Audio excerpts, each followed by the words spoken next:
আওয়ামী লীগ ক্ষমতায় বসে 2009 সালের 10 জানুয়ারি ক্ষমতায় হাতে নিল। তারপরে আমরা দেখি 1 মাসের মাথায় তৎকালীন বিডিআরের সদর দপ্তর ঢাকার পিলখানায় 57 জন চৌকস দেশপ্রেমিক সেনা অফিসারকে তারা হত্যা করলো, তাদের পরিবারের সদস্যদেরকে হত্যা করলো, নির্মমভাবে হত্যা করার পর লাশগুলা ড্রেইনের মধ্যে ভাসাই দিল। কিছু লাশ তারা গোপন করে ফেললো। রাতের আধারে হত্যাকাণ্ড সংগঠিত করে আলো নিভিয়ে খুনিদেরকে পিলখানা থেকে বের হয়ে যাওয়ার নিরাপদ রাস্তা তৈরি করে দিল। দুইটা তদন্ত কমিশন হলো, একটা করলো সেনাবাহিনী, আরেকটা করলো সরকার। সেই তদন্ত কমিশনের কিছুই জনগণকে জানতে দেওয়া হলো না, কারণ সর্ষায় যদি বুথ থাকে বুথ খারাপে কে? সেদিনকার প্রধানমন্ত্রী বিডিআরের কতিপয় সদস্যকে এনে আদর করে তাদের সাথে বসলেন, তাদের সকল দাবি দাওয়া মেনে নিলেন। ওদিকে সেনাবাহিনীকে তাদের সহকর্মীদেরকে সাহায্য করার রাস্তা বন্ধ করে রাখলেন। বললেন আমি দেখছি। দেখতে দেখতে সব শেষ হয়ে গেল। সেনাবাহিনীর রিপোর্টটি জাতির জানা দরকার ছিল, কারণ তাদের সহকর্মীদেরকে কারা হত্যা করেছে সবার চাইতে তাদের বেশি জানার কথা, কিন্তু তা জানতে দেওয়া হয়নি। আমরা সরকারের কাছে দাবি জানাই, পুরা ঘটনার আদ্যপান্ত সুষ্ঠু নিরপেক্ষ তদন্ত অবশ্যই করতে হবে, কারণ এই দুর্ঘটনার মধ্য দিয়ে আমাদের দেশপ্রেমিক সেনাবাহিনীর মনোবলকে ধ্বংস করা হয়েছে, বিডিআরকে খতম করা হয়েছে। আগে বিডিআর ছিল সীমান্তের অতন্ত্র প্রহরী, তাদের লগতে ছিল বাংলাদেশের রাইফেল, এখন তাদেরকে বানানো হয়েছে সীমান্তের চৌকিদার, তাদেরকে অপমানিত করা হয়েছে। এরপরেই তারা পরের বছর আঘাত দিয়েছে আরেক দেশপ্রেমের বাস্তব নমুনা। তিলে তিলে বাংলাদেশে যারা অন্যায়ের সাথে কখনো আপোষ করেনি, দেশের স্বার্থ নিয়ে কারোর সাথে মাথা নত করেনি, সেই বাংলাদেশ জামাত ইসলামীর উপর ষড়যন্ত্র করে জামাত ইসলামীর নেতৃবৃন্দকে হত্যা করা হয়েছে। প্রিয় সম্মানিত বন্ধুগণ, যারা দেশপ্রেমের পক্ষে দাঁড়িয়েছেন, দেশবাসীর স্বার্থের পক্ষে দাঁড়িয়েছেন, এই সরকার তাদের উপরে আঘাত দিয়েছে সবচেয়ে বেশি। আঘাত দিয়েছে আলিম উলামার উপর, এমনকি আঘাত দিয়েছে বিবেকী সাংবাদিকদের উপর। এরা হত্যা করতে কাউকেই ছাড়ে নাই, হত্যার মিশন নিয়ে তারা নেমেছিল, আর তাদের ক্ষমতার শেষ দিন পর্যন্ত জনগণকে তারা হত্যা করেছে। এই 24-এর গণহত্যার এরা নায়ক নায়িকা। জাতি এদের বিচার চায়, এদের প্রত্যেকের বিচার চাই, প্রত্যেকটি ঘটনার বিচার চাই। এ বিচার অবশ্যই করতে হবে। তবে এবারকার এই পরিবর্তনের সাথে সাথে আমরা বলেছিলাম যে আমরা ব্যক্তিগতভাবে দলগতভাবে কারোর উপর প্রতিশোধ নেব না, আইন হাতে তুলে নেব না। প্রতিশোধ নেওয়ার মানে হচ্ছে আইন হাতে তুলে নেওয়া। আমরা আইন হাতে তুলে নেব না, কিন্তু প্রত্যেকটি ঘটনার আমরা বিচার চাই। এ বিচার যদি না হয়, তাহলে বিচারহীনতাই সন্ত্রাসীদেরকে আরো সন্ত্রাস করার শক্তি যোগাবে। আমরা কি বাংলাদেশে আবার সন্ত্রাস দেখতে চাই? যদি সন্ত্রাস দেখতে না চাই, তাহলে অবশ্যই বিচার হতে হবে। আসসালামু আলাইকুম ওয়া রাহমাতুল্লাহ।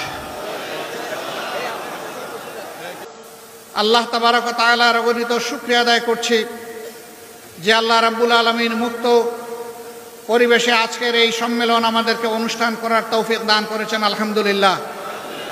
শুকরিয়া আদায় করছি মজলুম সংগঠনের পক্ষ থেকে আল্লাহ আমাকে তৌফিক দিয়েছেন, আমার সহকর্মীদেরকে তৌফিক দিয়েছেন এখানে দাঁড়িয়ে দুটি কথা বলার জন্য। আবার আলহামদুলিল্লাহ। আমরা গভীর ভালোবাসা, কৃতজ্ঞতা এবং সম্মান জ্ঞাপন করছি 2006 সালের 28 অক্টোবর থেকে শুরু করে 2024 সালের 5ই আগস্ট পর্যন্ত ধারাবাহিকভাবে ফ্যাসিস্টদের হাতে জীবন দিয়ে যারা দুনিয়া থেকে বিদায় নিয়েছেন তাদের প্রতি, তাদের সাথে রাস্তায় নেমে সমান তালের লড়াই করে যারা পঙ্গুত্ব বরণ করেছেন তাদের প্রতি আমি গভীর সম্মান প্রদর্শন করছি। যারা জীবন দিয়ে দুনিয়া থেকে বিদায় নিয়েছেন, আল্লাহ তাআলা তাদের শাহাদাতকে কবুল করুন। যারা পঙ্গু হয়েছেন, রাব্বুল আলামিন তাদেরকে সুস্থতার নিয়ামত দান করুন। সম্মানিত ভাই ও বোনেরা, আমরা যেমন দেশের ভিতরে থেকে স্বৈর শক্তির বিরুদ্ধে লড়াই করেছি একের পর এক ধারাবাহিকভাবে, ঠিক বিদেশে অবস্থান করে সারা বাংলাদেশের প্রবাসীরাও আমাদের সাথে সমানতালে লড়াই করেছেন। আজকে দেশের ভিতরে যারা লড়াই করেছেন তাদের জন্য প্রিয় সংগঠনের পক্ষ থেকে আমি এই লাল গোলাপটুকু উপহার দিচ্ছি। প্রবাসে থেকে যারা লড়াই করেছেন তাদের জন্য আরেকটি লাল গোলাপ উপহার দিচ্ছি। এই দুই গোলাপের সমন্বয়ে বাংলাদেশে আজ স্বাধীনতার স্বাদ পাচ্ছে। সুতরাং স্বাধীনতার সকল যোদ্ধাদেরকে আমার পক্ষ থেকে সেলিউট। দেশের ভিতরে যুদ্ধ করে আমরা অনেকেই জীবন দিয়েছেন, অনেকে মৃত্যুবরণ করেছেন, অনেকে হাজার মামলা নিয়ে, শত মামলা গলায় নিয়ে দফায় দফায় জেলে গিয়েছেন। আদালতের আঙ্গিনা বিরোধী দলের কর্মীদের দখলে ছিল। মঈন ফখরুদ্দিনের 2 বছর, পরবর্তী স্বৈর শাসনের আরো 15.5 বছর। এই 17.5 বছর জাতির জন্য শ্বাসরুদ্ধকর একটা পরিবেশ ছিল। মানুষ শান্তিতে বসবাস করতে পারেনি। দেশপ্রেমিক জনগণকে, দেশপ্রেমিক ভিন্ন বাহিনীকে এই সময় ধ্বংস করা হয়েছে। আমরা লক্ষ্য করেছি আওয়ামী লীগ ক্ষমতায় বসেই 2009 সালের 10 জানুয়ারি ক্ষমতায় হাতে নিল। তারপরেই আমরা দেখি 1 মাসের মাথায় তৎকালীন বিডিআরের সদর দপ্তর ঢাকার পিলখানায় 57 জন চৌকস দেশপ্রেমিক সেনা অফিসারকে তারা হত্যা করল, তাদের পরিবারের সদস্যদেরকে হত্যা করলো, নির্মমভাবে হত্যা করার পর লাশগুলা ড্রেইনের মধ্যে ভাসাই দিল। কিছু লাশ তারা গোপন করে ফেলল। রাতের আধারে হত্যাকাণ্ড সংগঠিত করে আলো নিভিয়ে খুনিদেরকে পিলখানা থেকে বের হয়ে যাওয়ার নিরাপদ রাস্তা তৈরি করে দিল। দুইটা তদন্ত কমিশন হলো, একটা করলো সেনাবাহিনী, আরেকটা করলো সরকার। সেই তদন্ত কমিশনের কিছুই জনগণকে জানতে দেওয়া হলো না, কারণ সরষায় যদি বুথ থাকে বুথ ছাড়াবে কে? সেদিনকার প্রধানমন্ত্রী বিডিআরের কতিপয় সদস্যকে এনে আদর করে তাদের সাথে বসলেন, তাদের সকল দাবি দাওয়া মেনে নিলেন। ওদিকে সেনাবাহিনীকে তাদের সহকর্মীদেরকে সাহায্য করার রাস্তা বন্ধ করে রাখলেন, বললেন আমি দেখছি। দেখতে দেখতে সব শেষ হয়ে গেল। সেনাবাহিনীর রিপোর্টটি জাতির জানা দরকার ছিল, কারণ তাদের সহকর্মীদেরকে কারা হত্যা করেছে সবার চাইতে তাদের বেশি জানার কথা, কিন্তু তা জানতে দেওয়া হয়নি। আমরা সরকারের কাছে দাবি জানাই, পুরা ঘটনার আদ্যপান্ত সুষ্ঠু নিরপেক্ষ তদন্ত অবশ্যই করতে হবে, কারণ এই দুর্ঘটনার মধ্য দিয়ে আমাদের দেশপ্রেমিক সেনাবাহিনীর মনোবলকে ধ্বংস করা হয়েছে, বিডিআরকে খতম করা হয়েছে। আগে বিডিআর ছিল সীমান্তের অতন্ত্র প্রহরী, তাদের লগতে ছিল বাংলাদেশের রাইফেল, এখন তাদেরকে বানানো হয়েছে সীমান্তের চৌকিদার, তাদেরকে অপমানিত করা হয়েছে। এরপরেই তারা পরের বছরে আঘাত দিয়েছে আরেক দেশপ্রেমের বাস্তব নমুনা। তিলে তিলে বাংলাদেশে যারা অন্যায়ের সাথে কখনো আপোষ করেনি, দেশের স্বার্থ নিয়ে কারোর সাথে মাথা নত করেনি, সেই বাংলাদেশ জামাতে ইসলামীর উপর ষড়যন্ত্র করে জামাতে ইসলামীর নেতৃবৃন্দকে হত্যা করা হয়েছে। প্রিয় সম্মানিত বন্ধুগণ, যারা দেশপ্রেমের পক্ষে দাঁড়িয়েছেন, দেশবাসীর স্বার্থের পক্ষে দাঁড়িয়েছেন, এই সরকার তাদের উপরে আঘাত দিয়েছে। সবচেয়ে বেশি আঘাত দিয়েছে আলেম উলামার উপর, এমনকি আঘাত দিয়েছে বিবেকী সাংবাদিকদের উপর। এরা হত্যা করতে কাউকেই ছাড়ে নাই, হত্যার মিশন নিয়ে তারা নেমেছিল, আর তাদের ক্ষমতার শেষ দিন পর্যন্ত জনগণকে তারা হত্যা করেছে। এই 24-এর গণহত্যার এরা নায়ক নায়িকা। জাতি এদের বিচার চায়, এদের প্রত্যেকের বিচার চাই, প্রত্যেকটি ঘটনার বিচার চাই। এ বিচার অবশ্যই করতে হবে। তবে এবারকার এই পরিবর্তনের সাথে সাথে আমরা বলেছিলাম যে আমরা ব্যক্তিগতভাবে দলগতভাবে কারো উপর প্রতিশোধ নেব না, আইন হাতে তুলে নেব না। প্রতিশোধ নেওয়ার মানে হচ্ছে আইন হাতে তুলে নেওয়া। আমরা আইন হাতে তুলে নেব না, কিন্তু প্রত্যেকটি ঘটনার আমরা বিচার চাই। এ বিচার যদি না হয়, তাহলে বিচারহীনতাই সন্ত্রাসীদেরকে আরো সন্ত্রাস করার শক্তি যোগাবে।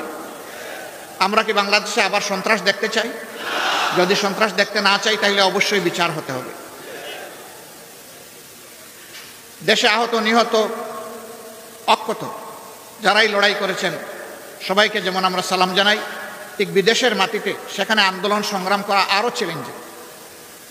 আমাদের লোকেরা প্রবাসে সেখানে আন্দোলন করতে গিয়ে জেলে গিয়েছে, তাদের বিরুদ্ধে মামলা দিয়ে তাদেরকে শাস্তি দেওয়া হয়েছে। এখনো বিদেশের বিভিন্ন জেলে বাংলাদেশের সেই আন্দোলনকারী জনতা রয়ে গেছে।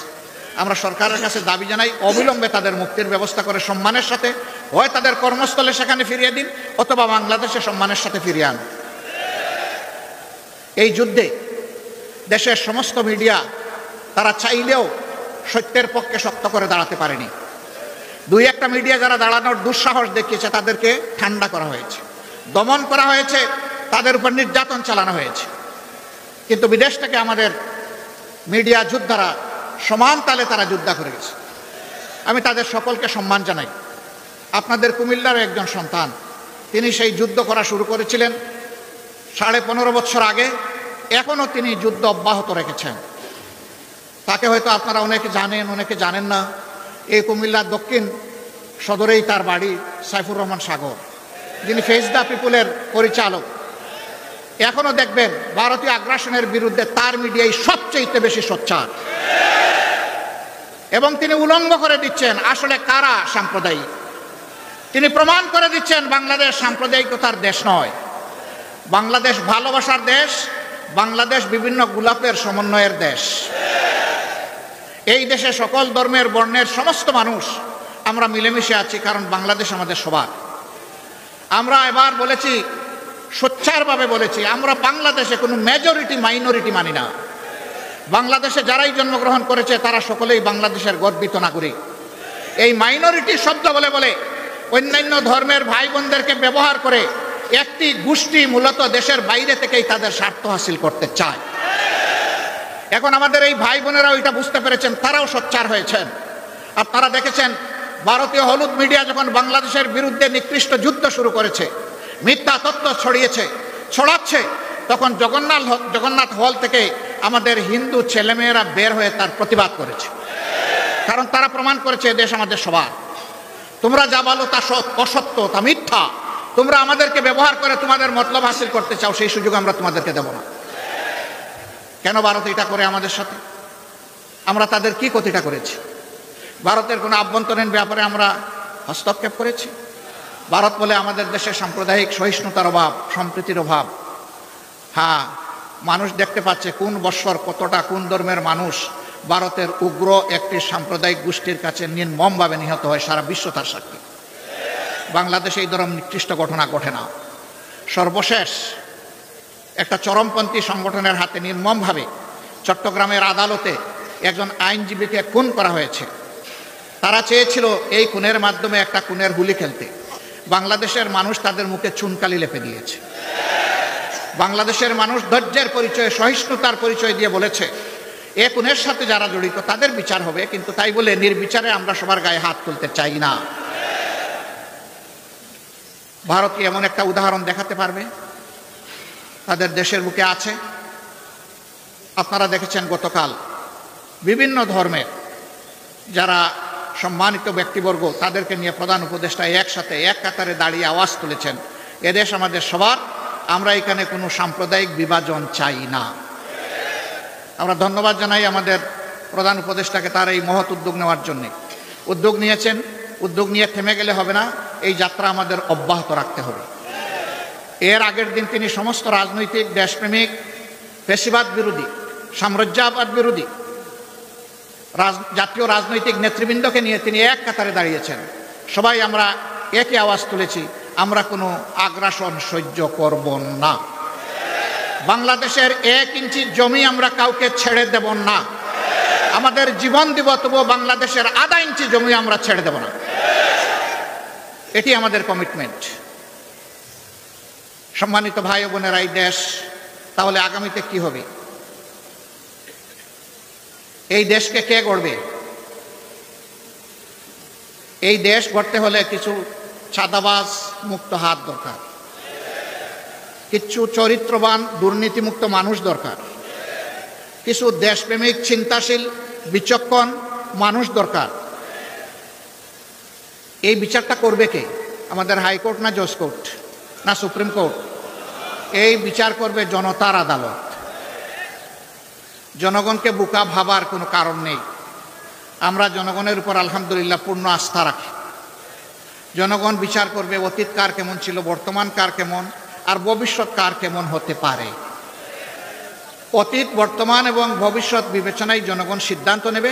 আমরা সেই সিদ্ধান্তের অপেক্ষায়। তাহলে সিদ্ধান্তটা আসবে কিভাবে? অবশ্যই নির্বাচনের মধ্য দিয়ে। সেই নির্বাচন হতে হবে সুষ্ঠু, অবাধ এবং গ্রহণযোগ্য। এখানে কোনো পেশি শক্তি অথবা টাকার খেলা চলবে না। এই রাস্তা বন্ধ করতে হবে। এই রাস্তা যদি বন্ধ করতে হয় তাইলে কতগুলো প্রয়োজনীয় সংস্কারও আনতে হবে। সেই সংস্কারে সরকার হাত দিয়েছে। আমরা সরকারকে অনুরোধ করব সংস্কারে গতি বাড়ান। সংস্কারে গতি বাড়িয়ে মৌলিক সংস্কারগুলো করে একটা সুষ্ঠু নির্বাচন জাতিকে উপহার দেন। আপনারা যেন ইতিহাসে স্মরণীয় হয়ে থাকতে পারেন। আপনাদের নিজস্ব কোনো এজেন্ডা থাকবে না। এজেন্ডা, জাতীয় এজেন্ডা একটাই, যে একটা সুন্দর সুষ্ঠু নির্বাচন আপনারা উপহার দেবেন। তার জন্য যত সংস্কার প্রয়োজন তাই আপনারা করুন। আমরা আপনাদেরকে চাপ দিচ্ছি না। আবার অনুরোধ করব, আপনারা মূল্যবান সময়টাকে নষ্ট করে দীর্ঘায়িত করবেন না। আপনারা যৌক্তিক সময়ের ভিতরে এই নির্বাচন জাতিকে উপহার দেন। জাতি গত 3টা টার্ম তাদের নিজস্ব ভোটের অধিকার প্রয়োগ করতে পারেনি। বিশেষ করে জাতির 42 ভাগ ভোটার যারা যুবক, তারা একটা ভোটও দিতে পারেনি। আমরা আমাদের যুবকদের হাত ধরে, যুবকদের বুক ছিটিয়ে যুদ্ধ করা এবং রক্তের বিনিময়ে এই স্বাধীন পরিবেশটুকু পেয়েছি। আমরা চাই আগামীতে তারা শুধু ভোট দিবে না, তারা জাতিকে নেতৃত্বও দিবে ইনশাআল্লাহ। আমরা একটা যুব সমৃদ্ধ বাংলাদেশ গঠন করতে চাই। আমরা আমাদের যুবকদের হাতকে বেকারের হাত হিসাবে দেখতে চাই না, আমরা আমাদের যুবকদের হাতকে উন্নয়নের হাত হিসাবে দেখতে চাই, কর্মীর হাত হিসাবে দেখতে চাই, দেশপ্রেমিকের হাত হিসাবে দেখতে চাই, জনতার পাশে দাঁড়ানো হিমালয় পর্বতের মতো শক্তি হিসাবে দেখতে চাই। প্রিয় সংগ্রামী কুমিল্লাবাসী, আপনাদের প্রিয় নেতা বলেছেন দুইটা যৌক্তিক কথা। একটা এয়ারপোর্ট, সেই ব্রিটিশ আমল থেকে এখানে তখন বিশ্বযুদ্ধের জন্য ঘাঁটি গাড়া হয়েছে। এইরকম ঘাঁটি যারা সবগুলোই কিন্তু এয়ারপোর্ট হয়ে গেছে দুটো ছাড়া, একটা কুমিল্লা আর একটা শমশাননগর। শমশাননগর অতটা জরুর নয় আর একটা এয়ারপোর্ট করা, কারণ সিলেট একটা এয়ারপোর্ট আছে, কিন্তু কুমিল্লা তো অনেকগুলা জেলার কেন্দ্রস্থল। এটা খুবই যৌক্তিক দাবি, এই দাবি আমরা শতভাগ সমর্থন করি। প্রধান উপদেষ্টার নেতৃত্বে বর্তমান সরকারকে অনুরোধ করবো আপনারা মনোযোগ দিন। বিভাগ, আপনারা বিভাগ পাইলেন না, আপনাদের কপালের দোষ। আপনাদের জেলার নাম কুমিল্লা। কুমিল্লা জেলাটা কি আমাজন জঙ্গল থেকে এখানে এসে পড়েছে? এটা কি বাংলাদেশের অংশ নয়? মহান স্বাধীনতা যুদ্ধে, 24-এর যুদ্ধে কুমিল্লার কি কোনো ভূমিকা নেই? যদি কুমিল্লার ভূমিকা কুমিল্লা নামেই রাখার সুযোগ থাকে, আজকে কুমিল্লার নামে বিভাগ দিতে অসুবিধা কোথায়? কেন সেটা আটকে রেখেছিলেন? শেখ মুজিবুর রহমান সাহেব দুনিয়া থেকে বিদায় নিয়েছেন, তার সুকীর্তি অথবা তার অন্য কিছু, সেটার মূল্যায়ন জনগণ করেছে, করবে, করতে থাকুক। কিন্তু আপনি ওই জায়গায় জেদ ধরে আপনি কুমিল্লা বিভাগ দিবেন না, একটা জেলাকে তার নাম ধরে অপমানিত করবেন। আপনি বাংলাদেশের প্রধানমন্ত্রী হতে পারেন না।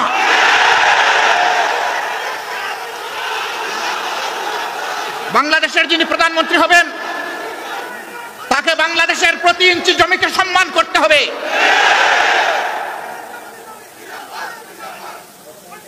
এটা একটা জুলুম, একটা এলাকার লোকদের উপর নিঃসন্দেহে এটি একটি জুলুম। অনেকগুলা জুলুমের মধ্যে এইটা একটা জুলুম। আমরা বর্তমান সরকারকে অনুরোধ করব, তার তো সব কিছুই রেডি আছে, আপনারা মেহেরবানি করে তাদের এই হক পাওনাটা কুমিল্লাবাসীকে দিয়ে দেন। নামের জন্য কুমিল্লাবাসী যুদ্ধ করে নাই, বলে নাই সুরমা নদীর নামে করেন, কুশিয়ারার নামে করেন, তিতাসের নামে করেন, এটার নামে করেন, ওটার নামে করেন। কুমিল্লাবাসী এটা বলেন নাই। কুমিল্লাবাসী বলেছে আমাদের নামেই, আমাদের পরিচয়, আমাদের বিভাগটা দিয়ে দেন। এমনকি বৃহত্তর নোয়াখালীর লোকেরা বলেন নাই যে লক্ষ্মীপুরের নামে দেন বিভাগ, তারা বলে নাই যে আপনারা নোয়াখালীর নামে দেন, ফেনীর নামে দেন, তাও তারা বলে নাই। তাহলে তারা যদি কেউ না বলে কুমিল্লার নামে বিভাগ হবে না কেন? এ বিভাগ হওয়া উচিত। বরঞ্চ আরেকটা কারণে হওয়া উচিত যে একটা নামের প্রতি অপমান করা হয়েছে, যত তাড়াতাড়ি পারেন দিয়ে সম্মানটা ফিরিয়ে দেন। আমরা এমন একটা বাংলাদেশ গঠন করতে চাই যেই বাংলাদেশে কোনো বৈষম্য থাকবে না। আপনারা সবাই রাজি আছেন, কিন্তু আমাদের স্টেজের লোকেরা রাজি না। কারণ আপনারা নিচে বসে আছেন সাধারণ চেয়ারে, ওনারা দামি চেয়ারে এখানে বসে আছে। তার মাঝে আবার তিনটা দেখেন ডিস্টিংগুইশ, ওইটার হাইট আরো বেশি। আইসা দেখি যে এই তিনটাতে আবার বিছানা আছে, কি বলে জানি, টাওয়াল দেওয়া আছে। তো আমি বৈষম্য বেশি দূর করতে পারি নাই, প্রথমে আমার টাওয়ালটা ফেলে দিছি। আগামীতে এই ধরনের কোনো আয়োজন হলে সকল চেয়ার সমান থাকবে ইনশাআল্লাহ। যে চেয়ার নিচে থাকবে, দেখার স্বার্থে যদি একটা স্টেজ লাগে, তাইলে সেই চেয়ারটাই উপরে থাকবে ইনশাআল্লাহ। আপনারা সবাই রাজি আছেন? আপনারা তো রাজি থাকবেন, ওনারা রাজি কিনা? ওনারাও রাজি আছে, আলহামদুলিল্লাহ। তাইলে আমরা উভয় পক্ষ রাজি যে আমরা সকল ক্ষেত্রে বৈষম্যহীন চলবো ইনশাআল্লাহ। তবে এটা ঠিক যে যার যার রুচি মতো চলবো। যেমন আমার গায়ে একটা সদরিয়া বা একটা কোটি আছে, তাই বলে সবাইকে কোটি পরতে হবে না। ব্লেজার যার পছন্দ তিনি ব্লেজার পরবেন, শীতের দিনে সোয়েটার, গ্লাভ, চাদর যার পছন্দ তিনি তাই করবেন। কিন্তু সামাজিক ক্ষেত্রে আমরা ইনশাআল্লাহ সমান থাকবো আল্লাহ চাইলে। দেখেন বৈষম্যের শিকার হয়ে বাইগুলো পড়তে বসছিল এইমাত্র। তো আমরা আল্লাহর দরবারে বৈষম্য থেকে পানা চাই। এখন এই বৈষম্যহীন দেশটা গড়বে কে? প্রধানমন্ত্রী হলেই আমার বাড়ি যে জায়গায় বন্যার স্রোত, উন্নয়নের স্রোত চলে যাবে সে জায়গায়, সারা বাংলাদেশের সম্পদ টেনে টুনে এনে ওখানে ঢুকায় দেওয়া হবে। তাইলে বৈষম্যহীন সমাজ হবে কেমনে? যুক্তি হলো যে সাবেক আমলে আমার এলাকা ছিল বঞ্চিত, এখন অতীতের কাজা কাফারা সব আমার আদায় করতে হবে। আমরা কথা দিচ্ছি ইনশাআল্লাহ, আল্লাহ তাআলা যদি জনগণের মনে ভালোবাসা, আমাদের প্রতি সমর্থন তৈরি করে দেন, তাহলে আমরা এমন বাংলাদেশ গড়ব যেই বাংলাদেশে প্রধানমন্ত্রীর জেলার আগে অন্য জেলাকে আগে চোখ দিয়ে দেখা হবে ইনশাআল্লাহ। তবে প্রধানমন্ত্রীর জেলাও বঞ্চিত হবে না, তারাও তাদের ন্যায্য অংশ পাবে ইনশাআল্লাহ। কারণ প্রধানমন্ত্রী হওয়ার কারণে ওই জেলাকে বঞ্চিত করার কোনো অধিকার নাই। কিন্তু রাজার হস্ত করে সমস্ত কাঙ্গালের দুন চুরি, ওই চুরি করতে দেব না আমরা কাউকে। যদি আল্লাহ তাআলা আমাদেরকে এই সুযোগ দেন, আল্লাহ ভালো জানেন, প্রিয় জনগণ তারা বিবেচনায় নেবেন। যদি সুযোগ দেন তাহলে ইনশাআল্লাহ আমরা কথা দিচ্ছি যে আমরা দুর্নীতি করব না, দুর্নীতি হতে দেব না। বলবেন তার কি কোনো প্রমাণ আছে? একটু আছে তো ভাই। 2001 থেকে 6 সাল জামাতে ইসলামের যে দেশপ্রেমিক নেতৃবৃন্দকে খুন করা হয়েছে বিচারিক আদালতে, তারা তো 3 মন্ত্রণালয়ের দায়িত্ব পালন করেছেন। বলেন বাংলাদেশের কেউ কোনো দুশ্মনও আমাদের তাদের হাতে একটু দুর্নীতির গন্ধ লাগাইতে পেরেছে? পারে নাই। কেন? একটাই কারণ, তারা আল্লাহকে ভয় করে। আমরা আশা করব যাদের হাতে আগামীতে দায়িত্ব আসে তারা যেন আল্লাহকে ভয় করে চলে। যদি আল্লাহকে ভয় করে চলে তাহলে আল্লাহর ভয় আর দুর্নীতি দুইটা পাশাপাশি চলতে পারে না। দুর্নীতি তখন দুর্নীতির মৃত্যু হবে এবং সুনীতির জয় হবে ইনশাআল্লাহ। আমাদের শিক্ষা ব্যবস্থাকে একটা কুড়া শিক্ষা ব্যবস্থা বানানো হয়েছে। মাস্টার্স, তারপরে গ্র্যাজুয়েশন, ওইদিকে কামিল, আলেম, ফাজেল, এই সমস্ত ডিগ্রি নিয়ে লোকেরা দুয়ারে দুয়ারে ঘুরে একটা ন্যায্য চাকরি পাওয়ার আশায়। 2টা কারণে পায় না। একটা কারণ হলো মামু এবং খালার ঠেলায় আর বাসে না। আরেকটা কারণ হলো সে যে সার্টিফিকেটটা নিয়ে এসেছে এইটা তার সার্টিফিকেটের সাথে তার কোয়ালিটি প্রমাণ হয় না। কেন হয় না? 2টি কারণে হয় না। প্রথম শিক্ষা ব্যবস্থা হচ্ছে নৈতিকতাবিহীন শিক্ষা ব্যবস্থা, বুকবাদী শিক্ষা ব্যবস্থা। এই বুকবাদী শিক্ষা ব্যবস্থা তাকে শিখিয়েছে বড় পণ্ডিত হয়ে সূক্ষ্মভাবে কিভাবে রাষ্ট্রের ধন চুরি করতে হবে। 2 নম্বর কারণ হলো চুরিটাও তো ভালো করে শিখবে, বুতা কাশি নিয়ে বের হয়ে গেছে, মানে ওখান থেকে জাগতিক শিক্ষাটাও ভালো নিতে পারে না। এই 2 জায়গাতেই প্রপারলি দেলে সাজানো হবে যাতে বাংলাদেশের শিক্ষা দুনিয়ার জন্য অনুসরণীয় হয়।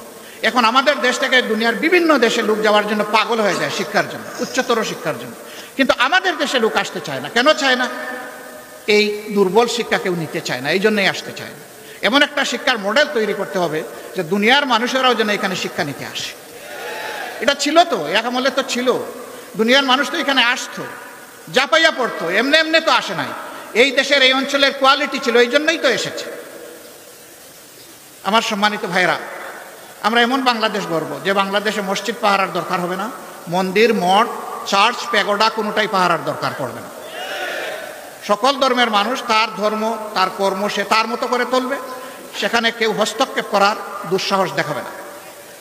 তবে এটা ঠিক, ধর্মের নামে কেউ অন্যের ধর্মের ব্যাপারে হিংসা এবং বাড়াবাড়িও করবে না। মাঝে মাঝে উস্কাইয়া দেওয়া হয় মানুষের অনুভূতিকে। এরা দুষ্ট, যারা এটা উস্কাইয়া দেয় এরা সুস্থ মস্তিষ্কের মানুষ না, এদের ভিন্ন এজেন্ডা আছে, এগুলো আমরা করতে দেব না। প্রিয় ভাইরা, এখানে আপনারা অনেকে ফ্ল্যাগ নাড়বেন, নেড়েছেন, হয়তো বা আবার নাড়বেন। 2টো ফ্ল্যাগ ছাড়া কোনো ফ্ল্যাগ এখানে উঠবে না। একটি বাংলাদেশের ফ্ল্যাগ আর একটা বাংলাদেশ জামাতে ইসলামীর লোগো সম্বলিত ফ্ল্যাগ। এর বাইরে মেহরবানি করে কোনো ফ্ল্যাগ এখানে উড়াবেন না। কারো হাতে থাকলে এটা নিচে রেখে দেবে। আমার সম্মানিত সহকর্মীবৃন্দ, এই যে বৈষম্যহীন দুর্নীতিমুক্ত একটা বাংলাদেশ গড়ার আমরা স্বপ্ন দেখি, যুব সমৃদ্ধ একটা সমাজ গড়ার স্বপ্ন দেখি, এই সমাজটা গড়বে কে? এই সমাজটা আপনাদেরকেই গড়ার দায়িত্ব নিতে হবে। আপনারা বলেছেন যারা যে এক আল্লাহ, আমরা এক আল্লাহর পর ভরসা করে সামনে এগোতে চাই। রাসূল করিম সাল্লাল্লাহু আলাইহি সাল্লামের দেখানো দুনিয়ার সবচেয়ে শ্রেষ্ঠ আদর্শ অনুসরণ করতে চাই। আমাদের নিজের জীবনে আগে এটা প্রতিষ্ঠিত করতে হবে। প্রতিষ্ঠা করার পথে অনেক সমালোচনা শুনবেন, অনেক বাধা আসবে। জামাতে ইসলামীকে বলা হবে এটা প্রতিক্রিয়াশীল শক্তি। জামাতে ইসলামী প্রতিক্রিয়াশীল হলে 15.5 বছর জামাতে ইসলামীর উপর যে অত্যাচার, যে নির্মম নির্যাতন, যে জুলুম হয়েছে, দল হিসাবে চিন্তা করুন তো এই ক্ষতিটা আর কার হয়েছে? 1-2 করে শীর্ষস্থানীয় 11 জন নেতাকে হত্যা করা হয়েছে। তাদের রক্তে ভেজা আজকের এই বাংলাদেশ। তাদের সহকর্মীদেরকে হত্যা করা হয়েছে, তাদের রক্ত ভেজা এই বাংলাদেশ। আমাদের প্রত্যেকটা অফিসকে সিলগালা তালাবদ্ধ করে রাখা হয়েছে, একটা মুহূর্তের জন্য আমাদেরকে ঢুকতে দেওয়া হয়নি। এটা অন্য কারোর জন্য হয়। আমাদের নিবন্ধন সংগঠনের কেড়ে নেওয়া হয়েছে, এটা কারো হয়নি। শেষ মুহূর্তে দিশাহারা হয়ে আমাদেরকে নিষিদ্ধ করে ঘোষণা করা হয়েছে, এইটাও কারো হয়? হ্যাঁ, হয়েছে। অন্য সকল দলের সরকারের প্রতিপক্ষ আলিম উলামা সহ বিভিন্ন দল সহ মানুষ খুন করা হয়েছে, গুম করা হয়েছে, তা আমাদেরও করা হয়েছে। কিন্তু এই 4 জিনিস আর কারো করা হয়? কেন এত জ্বালা আমাদের উপর? ওই যে প্রথমেই বলেছি, বাংলাদেশ জামাতে ইসলামী পরীক্ষিত দেশপ্রেমিক শক্তি বাংলাদেশের স্বাধীনতা সার্বভৌমত্বের ব্যাপারে কারো সাথে আপোষ করেনি, কারো সাথে আপোষ করছে না, এবং ইনশাআল্লাহ কারো সাথে আপোষ করবে না। এই কারণেই জামাতে ইসলামের উপরে এই আক্রোশ ছিল। সম্মানিত ভাই ও বোনেরা, বলা হয় এরা যদি ক্ষমতায় যায় তাহলে মহিলাদেরকে ঘরের বাইরে আসতে দেবে না। একজন সাংবাদিক মহিলা আমাকে প্রশ্ন করেছেন, আপনারা ক্ষমতায় গেলে দেশটা কি আফগানিস্তান হবে না পাকিস্তান হবে? আমি বললাম ইনশাআল্লাহ বাংলাদেশ হবে, ভালো বাংলাদেশ হবে। এটা আফগানিস্তানও হবে না, পাকিস্তানও হবে না। আপনি এর দ্বারা কি বলছেন? তিনি বললেন, আপনারা ক্ষমতায় গেলে মহিলাদেরকে পেশাগত দায়িত্ব পালনে দেখতে চাইবেন না, সবাইকে আপনারা বুরকা পরার কথা বলবেন। আমি বললাম, মহিলারা তাদের যোগ্যতার প্রমাণ দিবেন, পেশাগত দক্ষতার প্রমাণ দিবেন, 2টা ভালো জিনিস সাথে পাবেন। একটা হচ্ছে মর্যাদা, আর একটা হচ্ছে নিরাপত্তা। এখন সমাজে সেই মর্যাদাও দেওয়া হয় না, নিরাপত্তা তো নাই। তখন সব জিনিসের সাথে এই 2টাও নিশ্চিত করা হবে। কেন তারা পারবেন না? রাসূল করিম সাল্লাল্লাহু আলাইহি ওয়াসাল্লাম যুদ্ধের ময়দানে মহিলাদেরকে সুযোগ দিয়েছেন যুদ্ধ করার। আমরা কে মহিলাদেরকে ঘরের মধ্যে তালাবদ্ধ করে রাখার? আর মহিলারা ঘর থেকে বের হবে না? তার সামাজিক দায়িত্ব নাই, তার পেশাগত দায়িত্ব নাই? উম্মাহাতুল মুসলিমিন উম্মতের উস্তাদের কাজ করেছেন, তারা কেন শিক্ষকতার কাজ করতে পারবে না? রাষ্ট্রের গুরুত্বপূর্ণ বিষয়ে তাদেরকে পরামর্শে সামিল করেছেন, তারা কেন রাষ্ট্রের সিদ্ধান্তে সামিল থাকবেন না? আল্লাহ মর্যাদার সাথে, নিরাপত্তার সাথে তারা সেদিন এই নতুন বাংলাদেশের একজন নাগরিক হয়ে তারা গর্ববোধ করবেন যে আমি এমনই একটা বাংলাদেশের নাগরিক, ইনশাআল্লাহ। সম্মানিত কুমিল্লাবাসী, যদিও এখানে আমাদের দলীয় সহকর্মীরাই আছেন, হয়তো বাইরে কিছু শুভাকাঙ্ক্ষী আমাদের কথা শুনতে পাচ্ছেন, কিন্তু আমি ধরে নিচ্ছি আপনারা কুমিল্লাবাসীর প্রতিনিধি। এই জন্য আমি আপনাদেরকে এইভাবেই অ্যাড্রেস করছি। আজকের এই আওয়াজ আমাদের সহকর্মী বোনেরাও শুনতে পাচ্ছেন। অনুরূপ আরেকটি প্যান্ডেলে তাদের আয়োজন করা হয়েছে। আমরা স্মরণ করিয়ে দিতে চাই, সৃষ্টির সূচনা হয়েছে একজন পুরুষ এবং একজন মহিলাতে, এবং আল্লাহর সৃষ্টিতে শুধু মানুষ নয়, প্রত্যেকটি প্রাণীর জুড়া আল্লাহ পয়দা করেছে, প্রত্যেকটি উদ্ভিদেরও জুড়া আল্লাহ পয়দা করেছে। আমি দায়িত্ব নিয়ে সায়েন্সের একজন ছাত্র হিসেবে বলছি, প্রত্যেকটি উদ্ভিদেরও জুড়া আছে। আল্লাহ বেজুড় কোনো কিছুই পয়দা করেন। আল্লাহ তাআলা এই জুড়া কেন পয়দা করেছেন? এই জুড়া মিলেই তার সৃষ্টিকে আল্লাহ তাআলা সৌন্দর্য দান করেছেন, পূর্ণতা দান করেছেন। অতএব সেই পূর্ণতা নিয়েই বাংলাদেশ ইনশাআল্লাহ আগামীর গৌরবের বাংলাদেশ হবে ইনশাআল্লাহ। আমার সম্মানিত ভাইয়েরা, আমরা জাতীয় ঐক্য চাই, কোনো বিভেদ চাই না, বৈষম্য চাই না, কিন্তু অন্যায় যদি আমার দলও করে আমি তার বিরুদ্ধে প্রতিবাদ করবই, আমি চুপ থাকবো না। অন্যায় যে করবে আমাকে আওয়াজ দিতেই হবে। অন্যায় করলে আওয়াজ না দিলে অন্যায়কে উৎসাহিত করা হবে, অপরাধীদেরকে এগিয়ে দেওয়া হবে অপরাধ করার জন্যে। আমরা তা পারবো না, এটা আমাদের পক্ষে সম্ভব না। যিনি অপরাধ করবেন অবশ্যই আওয়াজ দেব। আলহামদুলিল্লাহ, এই পরিবর্তনের সাথে সাথে এই মজলুম দলটি বলেছিল আমরা অসহিষ্ণু নই, আমরা সহিষ্ণু, আমরা ভালোবাসার বাংলাদেশ গড়তে চাই। আমরা আমাদের সহকর্মীদেরকে, শুভাকাঙ্ক্ষীদেরকে বলেছিলাম আপনারা মেহেরবানি করে শান্ত থাকুন, ধৈর্য ধরুন এবং দেশ গঠনে অংশগ্রহণ করুন। বাংলাদেশের 56,000 বর্গমাইলের কোথাও 1 ইঞ্চি জায়গার উপর জামাতে ইসলামের কর্মী সমর্থকরা মানুষের কাছে চাঁদা চেয়েছে অথবা জুলুম করেছে 5 তারিখের পরে এটা কেউ বলতে পারবে না। যদি কোনো জায়গায় তার ব্যতিক্রম হয়, মেহেরবানি করে আমাদেরকে জানিয়ে সাহায্য করবেন। সরকারের, প্রশাসনের, পুলিশ বাহিনীর কারোই দরকার হবে না, বিচার কারে হয় ইনশাআল্লাহ দেশের জনগণ দেখবে। আমরা ভোগের জন্য রাজনীতি করি না, পদের জন্য রাজনীতি করি না, মানুষের মালিক বনে যাওয়ার রাজনীতি করি না। আমরা রাজনীতি করি মানুষের খাদেম হওয়ার রাজনীতি, সেবার রাজনীতি। এই জন্য এত নির্যাতিত, এত জুলুমে নিষ্পেষিত একটা দল আপনারা দেখেছেন, যেখানেই প্রাকৃতিক বিপর্যয় হয়েছে, খরা, বন্যা, দুর্যোগ, অ্যাক্সিডেন্ট, জামাতে ইসলামী সবার আগে গিয়ে বলেছে লাব্বায়েক, আমরা হাজির। আহত নিহতের পরিবারের পাশে দাঁড়িয়ে বলেছে আমরা আপনাদের সাথে আছি। এবারও যারা শহীদ হয়েছে বিগত আন্দোলনে, প্রত্যেকটি পরিবারে আমরা দল দেখি নাই, ধর্ম দেখি নাই, আমরা সম্মান করে তাদের পরিবারের কাছে গিয়েছি, তারা আমাদেরকে গ্রহণ করেছেন, আমরা সম্মানিত হয়েছি। আমরা তাদের পাশে দাঁড়িয়ে বলেছি, শহীদ পরিবার জাতির সম্পদ, আমরা অবশ্যই আপনাদের সাথে আছি, পাশে আছি, একসাথে আছি, পরিবারের সদস্য হিসেবে আছি। কোনো কোনো জায়গায় এমন হয়েছে, একজন রিক্সা চালক ভাই শহীদ হয়ে গিয়েছে, তার 6 মাসের অন্তঃসত্ত্বা স্ত্রী কেঁদে কেঁদে বলছে, আমার গর্বের সন্তানের কি হবে, দুনিয়ায় এসে কারে বাবা ডাকবে। অন্য মানুষের বাচ্চাগুলো যখন তাদের বাবার মুখের দিকে তাকাইয়া লাফালাফি করবে, আমার বাচ্চা তখন কি করবে। আমার এই গরিবের সংসারে আমরা তো ভালোই ছিলাম, এখন কি হবে। রাজশাহীর সেই মেয়েটাকে বলেছিলাম, মা এখন আমরা তো এই পরিবারের সদস্য, তুমি, তোমার বাচ্চা এবং তোমার পরিবার, জামাতে ইসলামী যতদিন বেঁচে থাকবে ততদিন পর্যন্ত আমাদের সম্পদ, আমরা খেলে তোমরাও খাবে। আমাদের সন্তানরা লেখাপড়া করলে একই মানের লেখাপড়া তোমার সন্তানও করবে ইনশাআল্লাহ। ইতিমধ্যে তার কুলে আলহামদুলিল্লাহ একটা পূর্ণিমার চাঁদ একটা বাচ্চা এসেছে। আমরা দোয়া করি আল্লাহ তাকে তাইয়্যিব হায়াত দান করুন। তার বাপের মতো সেও যেন জাতীয় বীর হতে পারে। তার বাবা লড়াই করতে গিয়ে এইটা চিন্তা করে নাই যে আমি রিক্সাওয়ালা, আমি মরে গেলে আমার পরিবার কেমনে চলবে, বরঞ্চ সে চিন্তা করেছে আমার জীবন যদি আমার জাতির হায়াত এনে দেয় তাইলে আমি আমার জীবন দিয়ে দেব। এ ঘটনার পর আমরা গিয়েছি, আমাদের তাহের ভাই গিয়েছে বিভিন্ন হসপিটালে দেখতে, হাত নাই, পা নাই, চোখ দুটো নাই, পাশে বসে বিছনায় বসে জিজ্ঞেস করেছি তোমার কেমন লাগে, বলে যে আমি হ্যাপি, আমি খুশি। বললাম তুমি হাত হারিয়ে, পা হারিয়ে, চোখ হারিয়ে খুশি? বলে যে হ্যাঁ আমি খুশি। কেন ভাই তুমি খুশি? বলে যে আমার দেশ স্বাধীন হয়েছে। তাদেরকে বললাম আগামীতে জাতির প্রয়োজনে আর তো তোমাদের করার কিছু নেই, তোমরা তো সব উজাড় করে দিয়ে দিস। কেন নাই? হাত একটা গিয়েছে, জাতির প্রয়োজনে দ্বিতীয়টা দেওয়ার জন্য প্রস্তুত আছে। যেই জাতির সন্তানেরা এইরকম জীবন দেওয়াকে জাতির স্বার্থে পছন্দ করে, আমরা বিশ্বের সকলকে অনুরোধ করব তাদের দিকে লাল চোখ তুলে তাকাবেন না। জীবনের চাইতে মরণ শাহাদত জাতের কাছে প্রিয়, তাদেরকে ধমক দেওয়ার চেষ্টা করবেন না। প্রিয় কুমিল্লাবাসী, পুলিশের হাতে কি আমরা নির্যাতিত হইনি? হয়েছি। কিন্তু এবারকার এই পরিবর্তনের পরে অনেক পুলিশ বিভিন্ন কারণে তারা কর্মস্থলে যেতে ইতস্তত করছিলেন। আমরা বলেছি অতীতের কারো যদি কোনো অপরাধ থাকে সেইটা আদালত আছে, বিচার আছে, সংশ্লিষ্ট কর্তৃপক্ষ মানুষ আছে, তারা দেন। কিন্তু এখন দেশ চলতে হবে, আপনারা আসেন, আপনাদের দায়িত্ব পালন করেন, আমরা আপনাদেরকে সহযোগিতা করব। আপনারা কি সেই সহযোগিতা করেছিলেন? করেছেন। আমরা কারো অন্যায়ের ওই রকম ক্ষমা করে দিচ্ছি না, কিন্তু দেশ তো চলতে হবে। দেশ চলতে গিয়ে আমরা তাদেরকে সহযোগিতা করেছি, আমরা তো কই প্রতিশোধ নেই।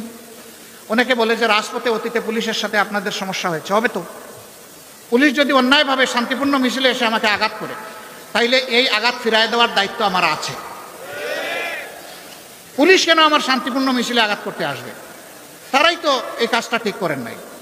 আমরা আশা করব আগামীর বাংলাদেশ এই পুলিশেরও বাংলাদেশ, এটা সেনাবাহিনীরও বাংলাদেশ, এটা নাগরিকদের বাংলাদেশ, এটা আমাদের সংবাদকর্মীদের বাংলাদেশ, এটা জাতি পেশা সকলের বাংলাদেশ। এই বাংলাদেশে যেন সবাই সবাইকে আমরা সম্মান করে চলতে পারি। আজকেও পুলিশের কর্মকর্তাদের সাথে আমার মোলাকাত হয়েছে, আমি বলেছি আপনারা এসেছেন, খুশি হয়েছে। বার্তা আমাদের পরিষ্কার, আমরা কারো কোনো আনুকূল্য চাই না, তবে আমরা কোনো ডিপ্রাইভ হতে আর চাই না। আমরা ফেভারিজমও চাই না, আমরা ডিসফেভারিজমও চাই না। আপনারা ন্যায়পর থাকেন, আমাদের সম্পূর্ণ সমর্থন এবং সহযোগিতা আপনারা পাবেন। কিন্তু অন্যায় করলে সেই আমরাই কিন্তু সবার আগে আবার প্রতিবাদ করব। এটি আমাদের ধর্ম। অন্যায় আর জামাতে ইসলামী একসাথে চলতে পারে না। এর মানে আমি এটা বলছি না যে আমাদের কোনো ভুল হয় না, আমরা কোনো অন্যায় করি না, না তা আমি বলবো না। আমরা মানুষ, আমাদের ভুল অবশ্যই হয়। সেই ভুল আপনি ধরিয়ে দেন, আমরা কথা দিচ্ছি এটা সংশোধন করবো ইনশাআল্লাহ। আমি যদি অপরাধ করি আমাকে বিচারের কাঠগড়ায় দাঁড় করান, আমি কথা দিচ্ছি সেই বিচারকে আমি সম্মান দেখাবো ইনশাআল্লাহ। কিন্তু আমি অপরাধ করি নাই, জোর করে আমাকে অপরাধী বানাবেন, তা জামাতে ইসলামী অতীতেও মানে নাই, আগামীতেও মানবে না। বহু চেষ্টা করা হয়েছে নেতৃবৃন্দকে মাথা নত করানোর। নেতৃবৃন্দ বলেছেন যে আলহামদুলিল্লাহ আমরা গোলাপের বাগানে প্রবেশ করতে যাচ্ছি, মাথা নত করার কোনো প্রশ্নই উঠে না। ফাঁসির রশি আমাদের কাছে অত্যন্ত প্রিয়, যদি সেই রশি আমাকে আল্লাহর জান্নাতে নিয়ে যায়। সেই রশি যদি ন্যায়ের পক্ষে হয়, অসত্যের বিরুদ্ধে হয়, জাতির কল্যাণে হয়, দেশপ্রেমের জন্য হয়, রশি 100 নয় 100টা মাথা পেতে নিতে রাজি আছে।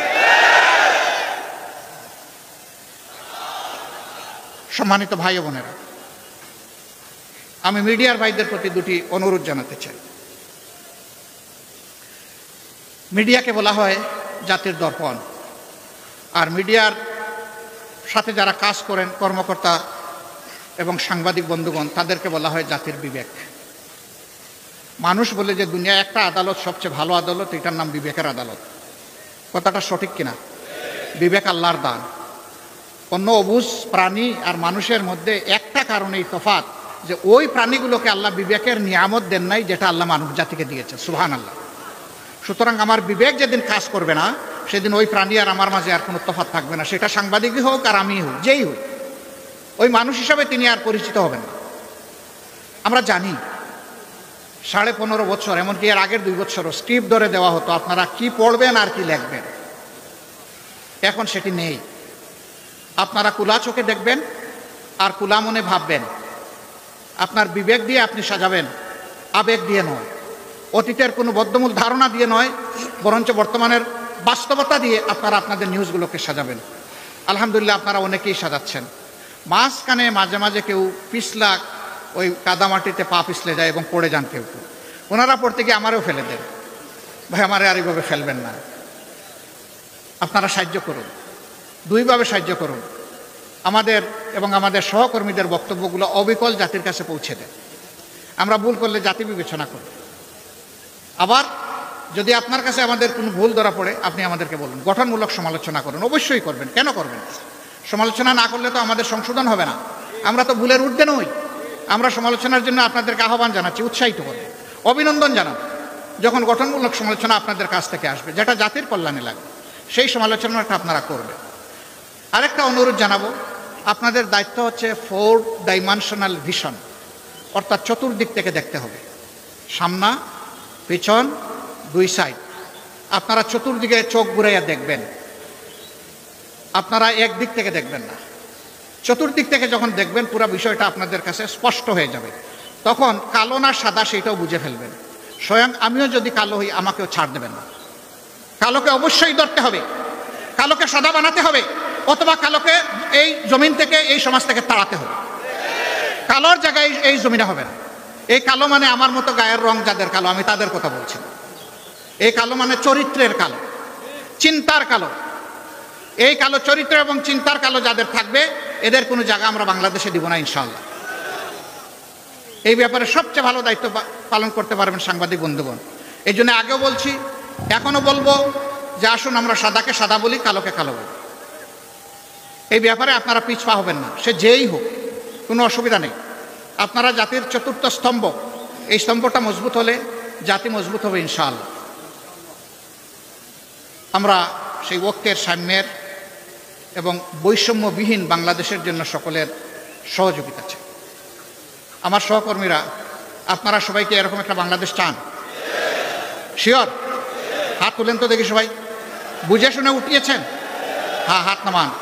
যদি এরকম একটা বাংলাদেশ চেয়ে থাকেন, মনে রাখবেন আপনাদের ত্যাগ শেষ হয়ে যায়নি, আরো বহু ত্যাগ আপনাদেরকে স্বীকার করতে হবে। আপনারা সেই ত্যাগের জন্য প্রস্তুত আছেন? প্রস্তুত থাকুন। আমি আপনাদের দুর্বল ভাই হিসেবে আমি আপনাদের সাথে প্রস্তুত আছি, আলহামদুলিল্লাহ। সম্মানিত ভাইরা, আমাকে ডাক্তার সৈয়দ আব্দুল্লাহ মোহাম্মদ তাহের সাহেব বলেছেন, প্রধান উপদেষ্টার পাশে দেখে মানুষ মনে মনে ভাবে উনিও বোধহয় খুব শক্তিশালী মানুষ। আমি আসলে খুবই দুর্বল মানুষ। আমি অনেককে শক্ত করে কুচা দিয়ে কথা বলতে পারি না বলে অনেকে আবার গাল বেজার করে, যে উনি আরো ধারালো চৌকস কথা বলে না কেন। আমি পারি না, যে আমাকে ক্ষমা করে দেবেন। কথা যেভাবে আমার মা বাবা আমাকে শিখিয়েছেন, যে শিক্ষা আমি আমার উস্তাদদের কাছে পেয়েছি, যে শিক্ষা আমার সমাজ আমাকে দিয়েছে, কথা তো আমাকে সেভাবেই বলতে হবে।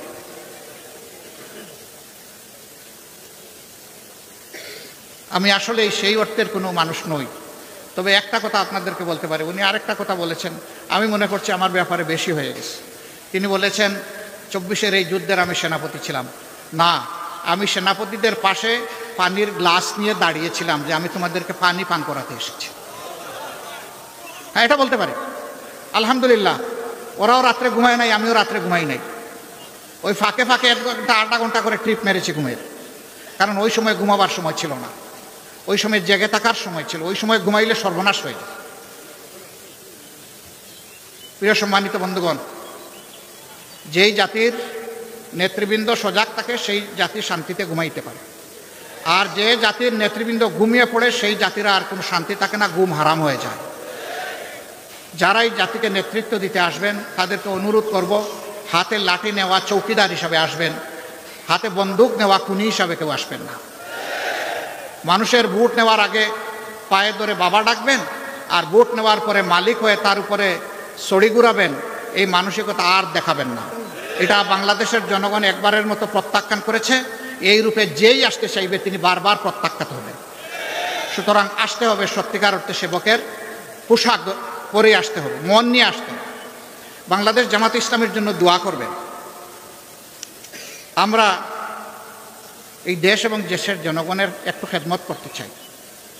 আল্লাহ যদি এই খেদমতের জন্য আমাদেরকে উপযুক্ত মনে করেন, তাহলে দেশবাসীকে যেন আমাদের ভালোবাসার পাত্র বানায়।